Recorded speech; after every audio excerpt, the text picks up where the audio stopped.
पर नेता हैं वो अब्दुल्ला जी मानिंद हैं।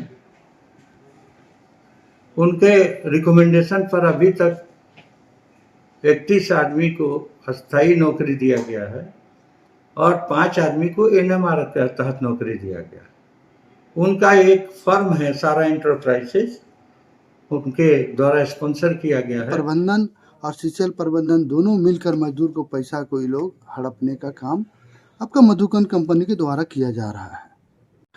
नमस्कार, मैं हूं संजय ओझा। अभी मैं मौजूद हूं सीसीएल के इनके क्षेत्र में और आज जो सब्जेक्ट है, जो विषय है, वो ट्रेड यूनियन से है और मैनेजमेंट पार्ट से।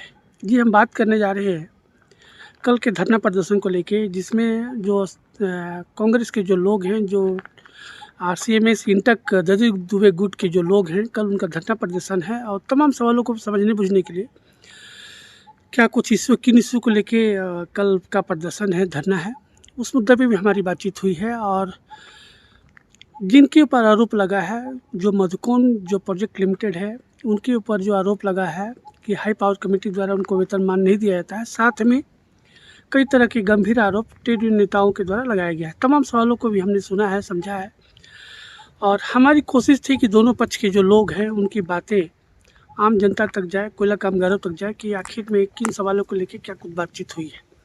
सभी ने बेबाकी से अपनी बात को रखा है। आइए सुनते हैं कौन क्या कुछ कह रहा है। आप लोगों ने चिट्ठी लिखा है महाप्रबंधक के नाम से और कॉपी टू सीएमडी भी की है।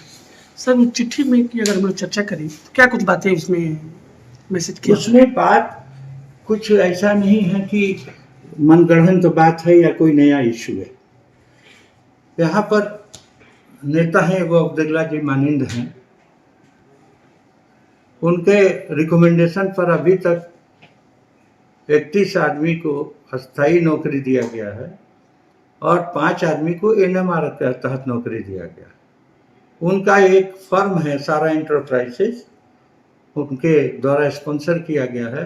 उनके रिकमेंडेशन पर उसको अभी 40 लाख का ठेका का काम दिया गया।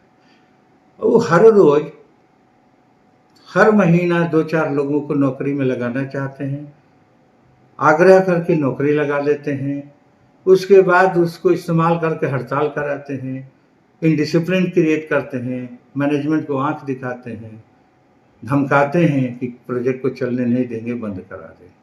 यही इशू है, यही बात हम लोग उस चिट्ठी में लिख के भेजा है। जो भी है ये सीसीएल का प्रोजेक्ट है, राष्ट्रीय प्रोजेक्ट है। हम लोग सीसीएल के बिहाफ में इसको बना रहे हैं। नियम के अनुसार हम लोग अपना काम करते हैं, नियम के अनुसार आगे भी काम करेंगे और उसको देखने के लिए नियमानुसार प्रोजेक्ट का कार्य कंप्लीट कराने के लिए सीसीएल के लोग सक्षम भी हैं, अधिकृत भी है ना। इसलिए कोई पब्लिक आके हमको गाइड करेगा, आंख दिखाएगा, ये न्यायोचित नहीं है। यही बात उस पत्र में लिखा हुआ है कि कोई भी नेता ऐसे यहाँ और भी कई रिकॉग्नाइज यूनियन के नेता हैं, वो अपना कोई कुछ नहीं बोलता है, कोई कुछ हम लोगों से नहीं मांगा आज तक सिवाय इनके। तो ये अपनी दबंगता या जो भी कहिए, इनका वर्चस्व है इस इलाका में, उसी का लाभ उठाते हुए हम लोगों पर दबाव बनाते हैं हर महीना 2-4-5 नौकरी देने के लिए, जो संभव नहीं है। अब हम लोग कहीं ना कहीं इसमें पूर्ण विराम तो नहीं लगाएंगे तो हम लोग जिंदगी में प्रोजेक्ट को कभी कर नहीं पाएंगे और ये करने भी नहीं देंगे। यही बात हमने जीएम को लिखा है कि आप देखिए, इसमें इंटरफेयर करिए और ऐसा करिए कि कार्यस्थल में कोई मतलब व्यवस्था नहीं हो, इंडिसिप्लिन नहीं हो, ताकि हमारा काम सुचारू रूप से कंप्लीट हो सके। इसके अलावा कुछ नहीं है। प्रबंधन और सिंचाई प्रबंधन दोनों मिलकर मजदूर को पैसा कोई लोग हड़पने का काम आपका मधुकन कंपनी के द्वारा किया जा रहा है। मधुकन कंपनी की जो मैनेजमेंट टीम है, उनके द्वारा एक चिट्ठी जो है महाप्रबंधक को लिखा गया है, जिसमें उनका कहना है कि अब्दुल्ला अंसारी के द्वारा जो लगाया गया आरोप है निराधार है। कंपनी उनके लोगों को एडजस्टमेंट दी है, नियोजन दी है, साथ में कई बड़े जो काम हैं उनको कंपनी के द्वारा आवंटित किया गया है। उसके बावजूद भी अब्दुल्ला जी का लगातार दबाव बना रहे हैं, कंपनी को परेशान किया जा रहा है। ऐसे में काम जो कर पाना है बहुत मुश्किल भरा स्टेज आ रहा है। क्या कहेंगे अब्दुल्ला? प्रबंधन मधुकन कंपनी का जो प्रबंधन है, उस प्रबंधन को हम कहना चाहते हैं कि आज यहाँ रैयत विस्थापित परिवार अपना ज़मीन दिया है, उस ज़मीन पे सीसीएल के द्वारा कोयला निकाला जा रहा है। और जब सीसीएल के अंदर में एक बड़ा कंपनी आया है, उस कंपनी का जो काम चल रहा है, काम का हम लोग विरोध नहीं कर रहे हैं। हम लोग कंपनी का कहना है कि हम कुछ लोगों को उन्होंने रोज़गार दिया है, हम मानते हैं कि रोज़गार दिया है, लेकिन रोज़गार देने के बाद आप उनका वेतन एक दिन में 400 रुपया आप दे रहे हैं, 12 घंटा ड्यूटी करा रहे हैं, रेस्ट भी नहीं दे रहे हैं। तो जो कोल इंडिया के नियम है और झारखंड श्रम कानून का जो नियम है, उस नियम को आप लागू कीजिएगा। आप झारखंड सरकार का श्रम कानून स्पष्ट कहा है कि आपको 26 दिन काम करना है और आपको 30 दिन का वेतन दिया जाएगा।